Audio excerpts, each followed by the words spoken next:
kasih tahu, mengalah bukan lemah.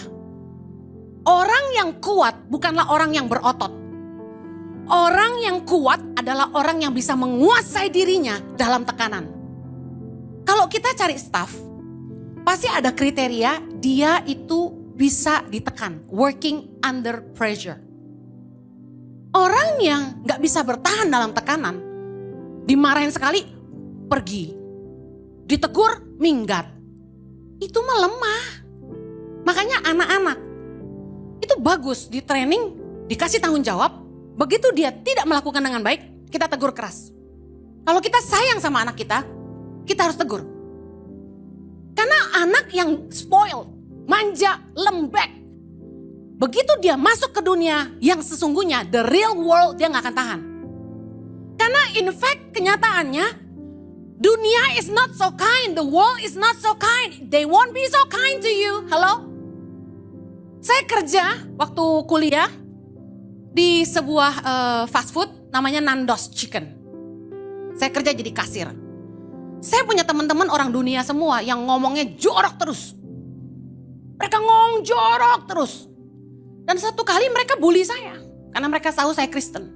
Saya di ngomongin bahasa jorok terus.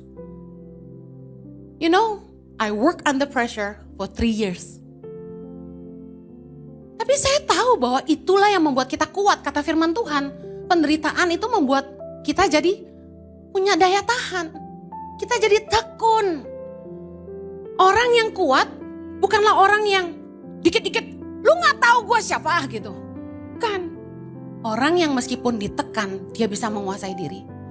Saya pernah cerita, waktu suami saya marah sama saya, pengen gue lawan tuh. Tapi saya tahu kalau saya jawab, bertengkar. Meskipun saya tahu saya benar, saya gak bela diri, saya diam aja. Karena saya gak mau bertengkar. Kalau ada orang yang mau bertengkar sama saya malah flee, saya malah flight, saya gak mau fight. Kenapa? Buat saya useless, wasting time. Mengalah bukan lemah. Anda tahu dalam Filipi 2 ayat 5-9 yang cerita tentang bahwa kita harusnya menaruh pikiran seperti Kristus yang walaupun dalam rupa Allah tidak menganggap kesetaraan dengan Allah sebagai milik yang harus dipertahankan. Tapi dia mengosongkan dirinya, mengambil rupa seorang hamba jadi sama dengan manusia. Itu Yesus tuh merendah dikatakan sampai mati di kayu salib. You know how powerful he is? Anda percaya gak di atas kayu salib Yesus sanggup sekedar tiup aja 1 kali serdadu Romawi mati? Bisa gak? Mendatangkan badai, mendatangkan api, bakar mereka semua. Bisa? If I was Jesus, that what I will do. Saya bakal bakar mereka semua dengan 1 tiupan angin. Sut, mati. Iya dong. Superwoman. Untung bukan saya gitu. You know, seorang Yesus yang begitu luar biasa, yang dengan air ludah dicampur tanah bisa jadi mata. Yesus yang bisa berjalan di atas air. Yesus yang 1 kali bilang, bangkitlah orang lumpuh berjalan. Apa susahnya buat Yesus hajar semua serdadu Romawi itu?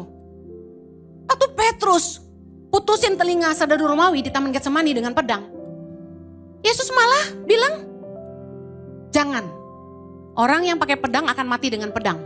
Yesus tempelin balik kupingnya. Membuktikan Yesus sendiri avoid perbantahan. Yesus itu avoid having fight with people. Dia nggak membenarkan dirinya, tapi dia cerita kebenaran. Yesus menyampaikan firman Tuhan. Waktu dia diadili oleh para mahkamah orang Farisi dan sebagainya, dia jawab kebenaran. Tapi Yesus menyerahkan dirinya. Padahal dia kuat. Bicara soal apa? Kita meskipun mampu melawan orang, kita nggak usah sok adu kuat.